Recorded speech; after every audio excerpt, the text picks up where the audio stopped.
Volume. Good morning. Good morning. This is Shalom Gidon Aleichem. Ariel and shalom to Jason Caplan. How are you?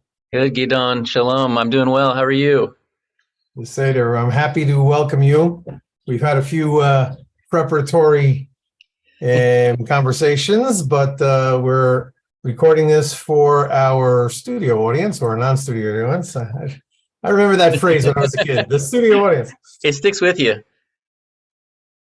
Yeah, so what we do on these conversations is we just introduce each other and we just go with the flow. So Wonderful.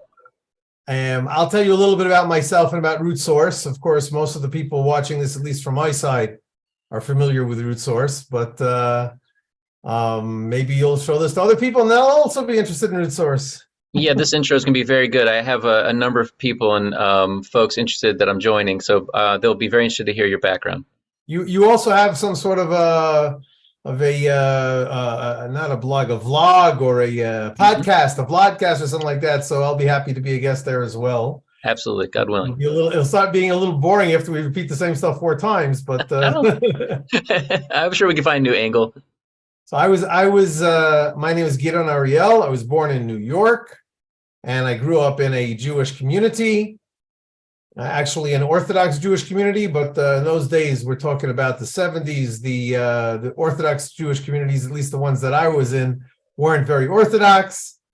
But so in fifth grade, I went to a public school. I'm sorry, I started out in a Jewish day school in Queens, but probably for reasons of tuition, my parents moved me over to the local public school, PS 200 it was, just around the corner.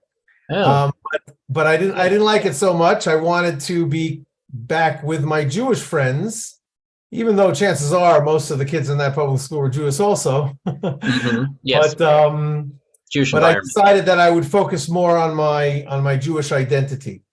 And I was very lucky in that grade 6 when I came back into the Jewish school, there was a Jewish Zionist youth movement that was introducing itself to the kids of the school in 6th grade. That was called Bnei Akiva. And that organization, I joined it and I loved it. And it introduced me to the loves of my life, the love of the God of Israel, the love of the people of Israel, the love of the Torah of Israel, the love of the land of Israel, and the love of the state of Israel. Wow, this is in 6th grade? This is 5th or 6th grade this started? That's right, 6th grade. Wow. So some of the kids started even earlier than that, but now don't think that that's the first thing that I heard about that. The first thing that I heard was this grown-up guy says, "Please come over to my house. I need your help." This was before what happens nowadays. Anyway, I went over to his house, and we stuffed envelopes, like to mail stuff. I could barely read what was going on. I said, "Wow, I'm actually doing something important." First act of activism. Exactly. So, but I became much enamored with Bnei Akiva. And by 9th grade, when I was already in a Jewish high school, and it wasn't such a great high school. It closed soon thereafter. My parents actually asked me, we decided that we would sit down and discuss what I would do for 10th grade. And my parents actually asked me, perhaps you'd like to go to Israel for 10th grade. Wow. I'd never been to Israel, but I jumped at the chance. I mean, this is what they were teaching me the whole time in every Saturday we would go to the synagogue, where we would have a little club, and the counselors would tell us little stories about the land of Israel and the Torah and stuff like that. It was very cool. And then we went to summer camp for a month or two. It was heaven on earth. So I figured going to Israel would just be like that summer camp all year round. I have not been dissuaded of that thought until this day, frankly. Yes. So I went to yeshiva here, much more advanced than the stuff that I was over there. And then I went to the military. I was in the tank Wow. corps. Wow, you did serve. Wow. Yeah. I served in a special program called Hesder, which is an arrangement. Instead of doing 3 years of the military, we did 5 years. Hmm. But instead of doing 3 years of active service, we only did a year and a half. And the other 3.5 years, we were in yeshiva, studying from like 6 o'clock in the morning till 10, 11, 12, 1 o'clock at night, Wow. studying the Torah. So that was wonderful. And that really put my life on target for till this day. Amazing. Not Amazing. just me. There's a tremendous amount of graduates of this Hesder program in Israel, and many that came here and then moved to the States or elsewhere in the world. Some of them came here especially for that program, then went back. Anyhow, I'm telling. I tell the story much more strung out, but to get to what mostly counts for root source, which I'm running now, is that one day I probably had a furlough. We called it an after in Hebrew, like after the day you take a Yeah. day off or something like that. Yeah. And I was walking through Jerusalem, and I saw a sign on a door across the street. I crossed the street in order to read the signs because that's one of my hobbies, to read the signs in Jerusalem. You know, you can get a degree in Jewish history just by reading the street signs in Jerusalem. Absolutely. Again, this is not a street sign. It was an office, and it was the ICEJ. So I looked at it and I said, what does this mean? The International Christian Embassy, Jerusalem. So I said, how could this be? Christian, we know what Christians are. We were the Jews. Everybody else was the Christians. Yeah. So and everybody else is the enemy. You know, the Christians, they did the pogroms and the Crusades and the Holocaust and everything. So, but on the other hand, this was an embassy. An embassy means friendship. And with Jerusalem, with Israel, with the Jewish people. So what kind of Christians are creating a space of friendship with the Jewish people and with Israel? This was fascinating to me. Again, I had not been, to the best of my memory, or to the best of my willingness to admit, a victim of anti-Semitism growing up, but it was something that we Jews got with our mother's milk. We didn't even have to talk about it. My father was a survivor of the Holocaust. He lived in Hungary. Your father. My father. And so I'm a second generation Holocaust survivor. I went to the synagogue.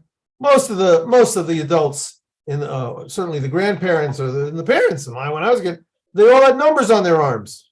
It was just something that we were very used to. Something that was life was all about.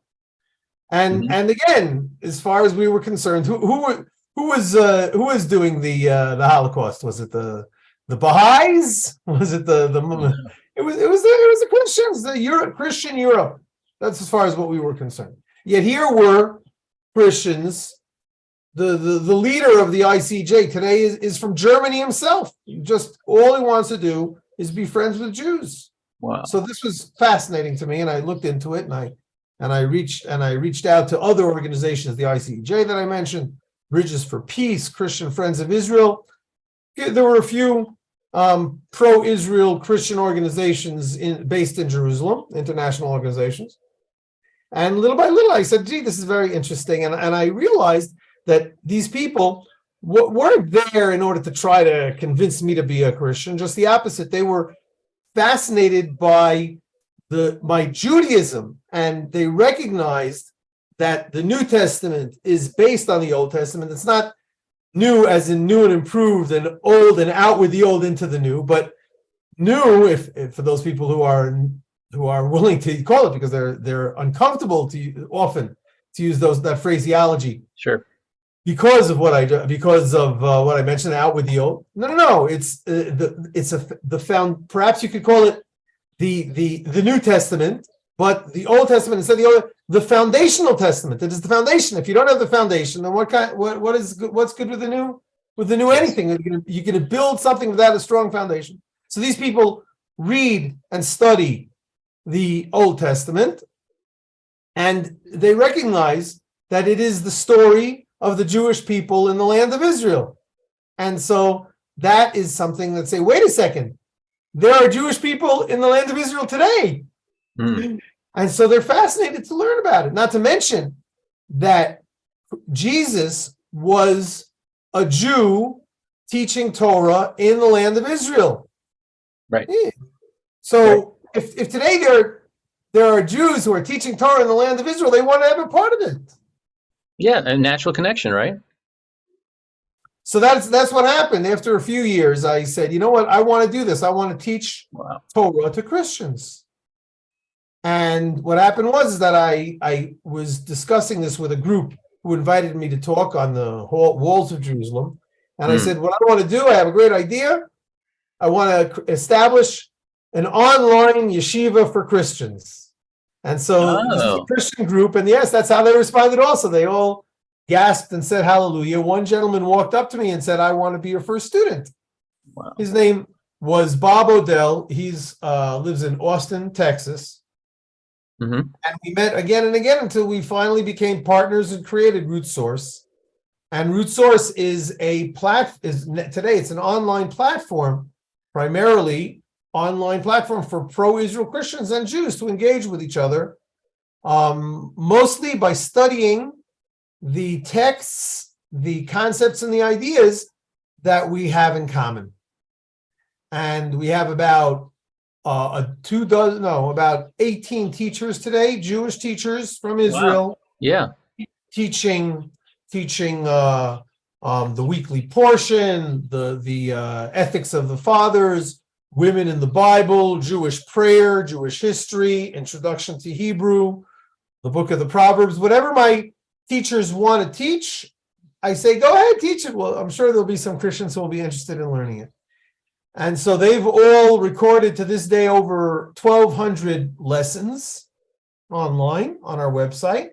Mm-hmm. And we've had over 50,000 Christians who have been on our free newsletter and have been taking advantage of this source. That's incredible. That's incredible. But what was the time frame for seeing the street sign in Jerusalem to 18 teachers and 50,000 people now? What was that time frame? Okay, the easier part of that is to say when did I come up with this idea and launch it? That was, I think, in January. It took a while to develop until probably about April or maybe even September of 2014. And so from 2014 we got started, and today we're where we are. We started with 6 teachers. It took a while to recruit them. My friends mostly. I lived in Ma'ale Adumim at the time. Yes. Today I live in Ma'ale Hever, which is a small community just outside of Hebron. This is my backyard. It's a picture of the Judean desert. That's my backyard. Amazing. And but when I was in, I think that I stumbled across this building in the 80s. So from 1984, maybe something like that, until 2014. So that was about 30 years. This was percolating in me. Yeah. Yeah. And then it blossomed, and now it's up to 18 teachers, 16 or 18 teachers, 50,000 on the newsletter. That's incredible. And the only reason it isn't growing more at this point, I'm just hesitant to take the jump, but I'm looking for somebody who can do what I call Christian outreach, i.e. marketing, to bring more people onto our newsletter, so that way the teachers will get more views for their lessons. Yes. And there'll be more, the students will reach out to the teachers also, and it'll just be a lot more togetherness. Yeah, that's fascinating. And I was thinking also, Gidon, when I was listening, is that a lot of our listeners would want to know a little bit about just Hesder, and what does that mean? Are you modern Orthodox? Are you Dati Lemi? Did you study Rav Kook? I mean, I think people would want to know, is Hasidic? So I was thinking that myself. What is, I mean, I'm aware of Hesder, but I think the audience would love to know. Thank you. Yeah. So what happened is that when Israel, I'll try to make this long but short. Yeah. When Israel was started, people came off the boat. It's well known that some people came off the boat from the Holocaust straight to Israel. They didn't even know Hebrew. They said, "Here's a gun, go out and fight." They came just in time for the war. So everybody, so Israel became a country of mandatory conscription. But if you have so many different people, so you have different kinds of programs that people can do. So at the beginning of Israel in 1948, there weren't a lot of religious people here. Certainly, they weren't very strong. They didn't have a strong self-confidence. Yeah. People wouldn't walk around with kippot. They would walk around with kova'ei kasket, like a hat, nobody, like a baseball cap. Yeah. But in 1967, when the Six-Day War was a miracle, because just before the 1967, the joke that was going around, the last person to leave the airport, please don't forget to turn the lights off. Wow. Everybody was afraid. Everybody was afraid. We were only 19 years alive, and it looked like Nasser down in Egypt and up in Syria, and it looked like everybody was just about to. They even said, they were saying on the radio in Arabic, Israel, we're going to come for you. All we have to do is everybody just to come and spit on you. You'll already be pushed off into the sea. Yeah. 300 million Arabs, I don't know how many, against barely 2 million, 3 million Jews maybe at that time. But it was a tremendous miracle that the state of Israel not only survived but thrived. Mm-hmm. And there were, like you mentioned, Rabbi Kook, the first Rabbi Kook. The famous Rabbi Kook was the chief rabbi of the land of Israel in the 20s and teens, 1920 or so. He passed away in 1935. His son, that was Rabbi Abraham Kook. His son was Rabbi Tzvi Yehuda Kook. And he was the Rosh Yeshiva, the head of the yeshiva called Merkaz Arav that his father had founded. And 3 weeks before the Six-Day War, it was the Independence Day, the 19th Independence Day. And Rabbi Tzvi Yehuda Kook said, listen, it was very nice. 19 years ago, everybody was happy. We have a state and people were out and dancing. But I was thinking with my friend, it was Rabbi Cohen, I believe, or Rav Hanazir, or David Cohen. Where is our Jericho? Where is our Hebron? Where is our Bethlehem? All of these places were mentioned in the Bible. They all belong to the land of Israel, belong to the people of Israel. Where? He sat it up and screamed. Yeah. And so that shook the students. 3 weeks later, 4 weeks later, they were all in our hands. Yeah. Yeah, it is a tremendous, that's no other word but miracle. A miracle story. And you can imagine how that ignited the amazement of these students who were there. Mm-hmm. They in turn told this story and similar stories to their brothers and sisters and to other people. And the what we call the national religious started to lift up their shoulders and started to be a little bit prouder. So they started to also settle in those places, in the settlements of Judea and Samaria, the West Bank. And some of these schools started going there. So Ma'ale Adumim, which is the school that I studied, it was the school that I studied. And it's in the West Bank. It's about 20-minute drive east of Jerusalem. Mm-hmm. Jerusalem itself also, the old city, the Kotel, the Temple Mount. The Temple Mount is in our hands. It was incredible euphoria what was going on in 1967. I was born in 1963, so I didn't right. know okay. about That's it. the time frame. Yeah. But when I was given my name in that Bnei Akiva youth movement, my name, the group's name, they called us Ariel because it was 10 years. It was 1977, 10 years from since the liberation of Jerusalem. Just 10 years. Yeah. I came to Jerusalem in 1978. It was barely 11 years after the Six-Day War. It was that's the kind of euphoria that was going on in our generation.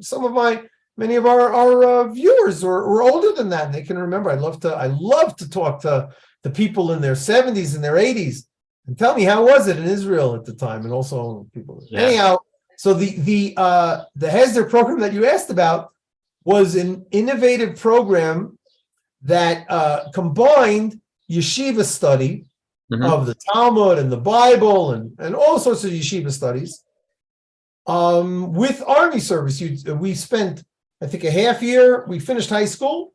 We spent a half year studying in the yeshiva and advanced studies, and then we went to the Army for like 9 months, the basic training and a little bit of really being a soldier. Of course, that was in 1982. If that year sounds familiar to you, that's when the first Lebanon War was then. So we did basic training, and as soon as we finished basic training, it was like the first half of basic training was when the war was going on. And then when we finished basic training, we had to go up and to Lebanon and replace the soldiers who were there from the very beginning. Wow. That was already like in December, so it was winter time, and so the enemy wasn't shooting at us. It was just most of my Army was a lot of fun. Anyway, 9 months of the Army, then back to yeshiva for about a year and a half or something like that, and then back to the Army for half a year, and then back to yeshiva for a year or 2 or 3 or something like that. Yes. Okay. That's important, I think, for the audience to know, because in America we have modern Orthodox and people go to college and they get a job and it's beautiful, but it's just a different thing to hear about Hesder in Israel. It's a very different world. In my time, going to university was less of a thing in general. There were fewer universities, much fewer colleges, and people got away with not going to college so much. I personally went to college for a few days. I said, that's not for me. But my son actually finished last year university, and tomorrow I think is his graduation ceremony. Very nice. I don't know, COVID or something like that. So he got a degree in sociology, I think, and human resources or something like that. But my wife, she was from America. We got married. She moved to Israel 10 years after me. Yeah. And after she finished college, she got a degree from Boston University in psychology. So anyway, she ended up being a technical writer, which is something in high tech. And guess what? Without a degree in psychology, I also was a technical writer. There you go. Not only didn't have a degree, I didn't even have a high school diploma from an American college, American high school. I studied in Israel. I stopped learning English in ninth grade, but somehow I managed. You did. You made it. Wow. Amazing. Anyhow, so nowadays, many more people go to university here in Israel. And in fact, even as a graduate of the yeshiva program, many of my friends went to Bar Ilan University Law School. For some reason, said, I don't want to go to law school. Instead, I went to be a teacher. I was a teacher for about 3 weeks. Said, I'm not going to, for seventh graders, I said, no way, I'm not going to do this. They're climbing the walls on me. Yes. I'm just doing, I don't remember what I did. I was an administrator for non-formal Jewish education. I guess you could call me a community organizer. There you go. but now you're leading this amazing root source. Yeah. It's like I said, it's a nonprofit organization, and it's not something that everybody can do. I think it's I learned in the College of Hard Knocks how to do it. I have friends, of course, who have degrees in what is it called? Nonprofit administration, management, NPO. Yep. Maybe one day when I'm done, I'll go in and I'll get a degree in it. and to tell people who are listening, what is the website for Root Source? Is it root-source? root-source.com. Right, root-source.com. I'll give everybody a trick. Don't try when you first go to a website. Don't enter the website. Just enter the words, and Google will tell you what's the right. That's it. Yeah. So, and we were connected by Rabbi Wendy of Israel, who was Rabbi Wendy. I think he's our 19th teacher. Oh, so okay. I don't remember. I don't know. He's just now being launched. Great. It takes a little while to launch. He's giving a fascinating series, I think, about marriage and love based on the weekly portion of the Torah. Oh wow, So that's that's good. going to be very, very interesting. We have another, our previous teacher that joined us. His name is Dr. Benny Benjamin, and Hmm. he ran um, the employment department of the whole country. Uh, Oh, he recently retired. In other words, if people, if they didn't have a job, they went to his department and the government to help them to try to find a job. awesome. So he wrote a book, and now I encouraged him to teach it on root source, employment and work, all different aspects of employment work in the weekly portion of the There you Bible. go. Oh, that's very good. Very fascinating. So That's he's very been good. doing that now. Now we're about 3/4 of the way through the Torah. So I think he's been doing it since the beginning of the Torah. So he's probably been doing it for like 10 or 20 weeks or something like that. It's very interesting stuff. People really like it. That's terrific. And all those lectures are on your website. They're all Okay. on our website. Most of them are video recordings of the teachers teaching, Yeah. and some of them are just people writing stuff. Whatever. I'm pretty lazy. What people want to do, I let them do. Nice. Very good. Very good. Excellent. So Okay, let me just check my schedule if I didn't when my next yeah, okay, my next guy is in about 15 minutes or so. sure. So let's hear a little bit about you. Sure, sure. This is great, and I love the connection, and I think you'll hear why with the music and the things that I do make bridges with people. So background is I'm actually living in Memphis, Tennessee, but this is a call today from Richmond, Virginia, where I grew up, and I grew up in the conservative movement, and I saw my bar mitzvah album here. I showed my two daughters. I have my wife Michal, my two daughters Ariel and Devora. So showing my girls my bar mitzvah picture, and I was holding the Torah with this look of, I wonder what's in this thing. I mean, we didn't know what was in it. We didn't know how to read it. We went to Hebrew school to great sacrifice. I would say of my parents to drive half an hour to the place and back Monday, Wednesday, and Sunday. I mean, we committed, but it just didn't speak to me. And when you go to middle school and all the Jewish girls are dating non-Jewish guys, and no one's going to synagogue, and you show up 3 times a year, and you think to yourself, I guess this is over, because I didn't know anybody Orthodox. I didn't even know what Orthodoxy was. I didn't know what a Talmud was. So I just thought, I guess this thing is over. No one's interested. So I started studying Buddhism and Taoism and all that middle class Jewish American thing, going to the Eastern religions. And I thought, yeah, doesn't speak to me. I don't, there's nothingness and you should have no thoughts and it's nothing and everything's nothing. And I'm sorry for anybody who's an advocate of Buddhism or Taoism because there's a lot more to it. But I mean, those were the strong feelings that I got from it, that there's no real self and creation was not really created. If it's all an illusion. Now, Taoism, actually, I think I've come to really appreciate some of the beauty in it. And there's beauty in Buddhism and other, but it didn't speak to me. So anyways, I went to college in Roanoke, and through a number of events, I ended up going to college in Emory. And I went to the Hillel and said, what else is there? Because it was the same stuff I grew up with. And they said, there's an Orthodox synagogue down the street. And I said, Orthodox? What is that? I didn't even know what it was. So they said, well, you could drive there, probably you should walk there. And, it was 1995 or six. I had these Birkenstocks on. I had this little college, the necklace for, what you wear in college and all that stuff. And so I went up there and I asked to see the rabbi, the people walking on Shabbat. And they looked at me like, they tried to look behind me to see where the spaceship was. I mean, it looked so weird to them with the hair and the college look but I went there and just did one Friday night there, maybe 2 Friday nights there, and just fell in love with it. And I do have one funny story that I like telling where I went in, picked up the Art Scroll Sitter. I think I had it upside down. I don't think I remembered even how to read Hebrew. And I'm sitting in that last chair that's open on the last chair that's open, and the men and women are separate. And it was very odd to me. So I went and just kind of slipped into that last chair. This guy comes and taps me on the shoulder and he goes, Malcolm Kavua. And I said, hi, Jason Caplan. He goes, what? I said, your name is Malcolm Kavua. But I've never heard the last name Kavua. And he goes, what are you talking about? You're in my seat. And I said, Malcolm, you just had to tell me. You don't have to get so upset, Malcolm. And I kept referring to him as Malcolm. So I really had no idea. And even with that kind of rough intro, I stuck with it. And I think after the second time I kept Shabbat, I kept it since from then till now, 1996 till now. I just fell in love with Shabbat. fell in love with Torah, felt like I had come home.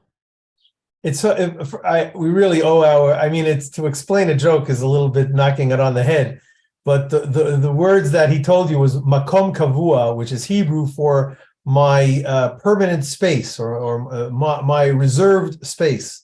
And there's a tradition that it's preferable to pray in your own reserved space. So if somebody is sitting in your place, it is agreed upon. Everybody knows the signals that this is my spot. Please move. There are other places that are a little bit nicer than that. If I would show up and somebody's in my spot, I'd say, okay, I'll sit next to it. What's the big deal? But some people are more care more about that kind of stuff.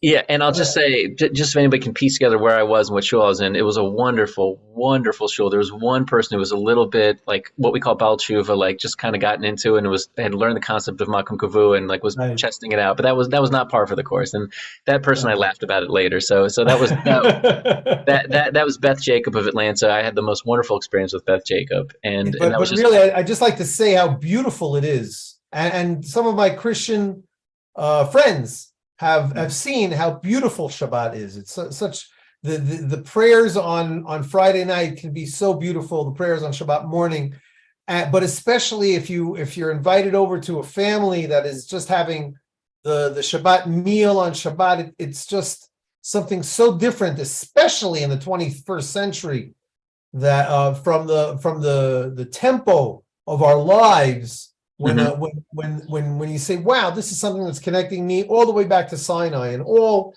throughout the Jewish connection, it's just something amazing. So I'm not surprised. I mean, it's more surprising that more people aren't amazed at just from one Shabbat like that. It's so true. It's so true. And when I tell people at work that I took 3 days off the phone because I had holidays plus Shabbat and I haven't checked my phone for 3 days, and they say, you're able to do that, or you get that kind of break? And I was like, yeah. And I have real conversations with people, and my kids have real conversations with their friends. I mean, it is even more glorious in today's too high-tech world. Right. So I went to become Baal Tshuva, which means I became more and more observant at Emory. And never really did. Where is Emory? Pardon my ignorance. Atlanta, Georgia. Yep, great school in Atlanta, Georgia. And I started out becoming more and more observant. I got into the world of Chabad, which is a Hasidic group, a very warm, welcoming group. And I studied in Israel in 1998 in Yerushalayim at a place called Ma'anot. I went to Kfar Chabad, and then I came back with Rabbi Shlomi Gestetner. Yes. I ran the program of Ma'anot with him when it was just a summer program years and years and years back. That was probably on that program, 1998. That was probably me there. So I came back to Emory thinking, not exactly sure if I really am part of Chabad. It's a nice group. And I did a senior thesis, a full senior thesis on Chabad. I studied every single book. I interviewed all the rabbis. Wow. And I decided, you know what, this particular group is not for me. There's certain doctrines and certain approaches that just didn't fit. It wasn't my cup of tea. And I decided to go to Yeshiva University to learn up in New York City. And I had wonderful teachers. And I actually got very, very involved with the Sephardic world. I studied with Chacham Ben Chaim. And I'm a guitar player. I started playing music around town, meeting my jazz heroes. That's a whole nother episode. But essentially, what happened was I started coming up, meeting my jazz heroes, and I started bringing them up to synagogue in Washington Heights called the Bridge Shul, or Washington Heights Synagogue. And Dave Liebman, great saxophonist, was playing Phil Markowitz. And I thought to myself, I really want to get up there and play with him. But I can't because he's the master player and I'm Jason. So I decided, I thought I had this idea called the Universal Language Room, where a jazz artist would teach everybody how to interact with him and how to pick up an instrument, and we would eliminate audience. And in that way, a Muslim could come in, a Christian could come in, a Sikh or a Baha'i could come into the synagogue and interact and communicate with us, but we didn't have to talk about philosophy or theology. The things were, as you said, New Testament, Old Testament, Quran, Torah, all the stuff where, look, I believe the Torah is true, and I think these offshoots from Judaism have merit and have brought people to God, but they have things I completely disagree with. But I don't know if I need to bring that up with another faith follower. Why do we need to go there? And so why can't we just use music to communicate and dialogue and feel the presence of God? So that's where I came with the Universal Language Room. And I launched the first one in 2009. I launched the nonprofit, the Bridge Institute, in 2003, 2004, and I started really developing it until it was really 2009 where I really got the concept together. And I went with my Sikh friends and Jewish friends to a synagogue, and we really hashed it out. Oh, with my Baha'i co-writer Gilbert Smith, and I formed a band called Nachshon's Leap after Nachshon ben Aminadab, who we spoke about Gidon, who it's not really in the Torah, but readers of your Bible, you can see Nachshon mentioned as the head of the tribe of Judah. But there's a midrash, another rabbinic writing in our canon that says he jumped into the Red Sea, or really called the Sea of Reeds, first, even when the water hadn't split. And his act of faith was what God said merits the opening of the Red Sea, along with the Torah saying that Moshe tapped the staff. Anyways, that's kind of a lot of information just to say I started working on these universal projects, and I just loved them, and I just fell in love with it.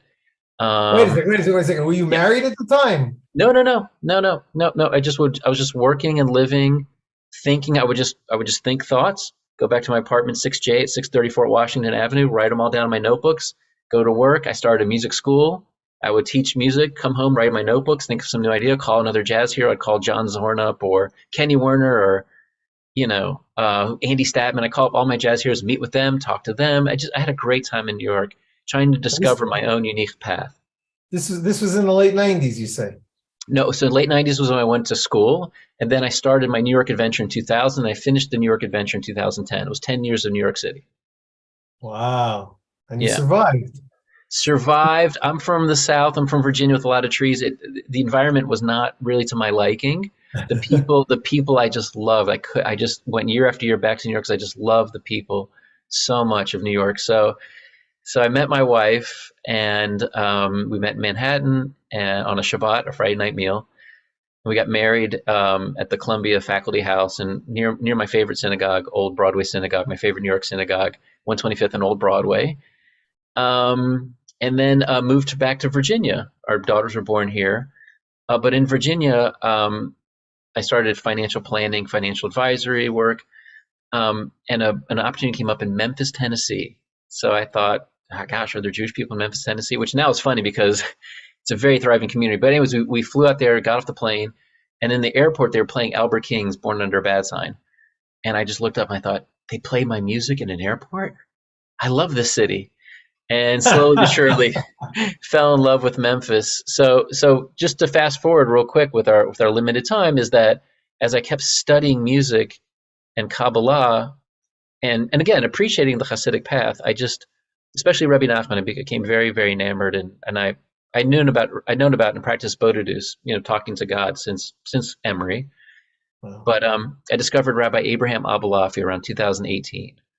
I had one of his books out where he has, and I might have a card here, and I'll find one, but he has 4 letters, Aleph, Bet, Gimel, Dalet, or A, B, C, D, and he permutates it 4 different ways, 24 different ways. And I would look at it and think, okay, there's something here, but I don't understand. So one Sunday I put that book away, and I said, I don't understand how this is a meditation. I picked up a jazz book by Jerry Bergonzi, and he says, when you're practicing, you should take 4 notes and play them 24 different ways. What? And then, yeah, and I put the 2 next to each other and on top of each other. And it was a perfect match. It was a perfect match. And the light Wow. bulb, even when I tell you this, the chills happened because the light bulb went off, and all these chills went through me. I thought, oh, this is it. This is the key. This is it. This is it. And this saxophone manual was the decoder key for the 800-year-old Kabbalah That system. is amazing. Amazing. So I started practicing and putting notes to letters and vowels and notes and permutating, and all these doors opened up, and I went back to my jazz heroes and I said, I made this discovery with Kabbalah and jazz improvisation. Could you come on and talk with me about it on a podcast or YouTube? They said, oh, we'd love to. So I got all my jazz heroes. I'm talking like people who are the best in jazz in the world to talk about Abulafia and permutations and how we could use it to bridge gaps between people. And I just, the implications of this discovery to me are just unlimited. So when you told me about your Christian and Jewish work, and I've been doing Christian Jewish work, and I just say, hey, you have your New Testament, not something I totally agree with, but I agree that it gives you the path to God. The details we can discuss, But the way that there's no disagreement is through music and the exchange of ideas through music, and people love it. They love it. They can be Christian, I can be Jewish. We don't have to contend. It's all peace. It's all peacefulness. So You call this the International Language Room? I call it Universal Language Room, Universal or Language. in Hebrew I call it Beit Abulafia, the home of Abulafia, because he helped me teach it even better. He helped me And express it. how long have you been pursuing this or doing it? I think the first prototype was 2003. So like yourself, I think I've had about a 20-year Wow.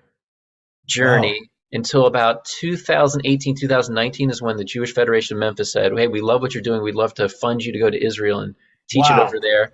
Yeah, and I went to Shoham, Israel, Memphis's sister city. I went to Jerusalem, of course, to see all my friends and started teaching and playing. And I hope to come back this year, God willing, Yirtzeh Hashem, to come back and continue teaching it. But people say, "Oh, jazz improv's not that hard." And here's a way that we can communicate. And something we're really having trouble with in America and the West in general is there's a group of people that don't want to have the exchange of ideas. It has to be this way or you're out. And that is not America. That is not democracy. And I think through music, people can re-engage and have with confidence, no, we're not going to shut down dialogue. We're going to expand it even further. So I think it has a lot of implications.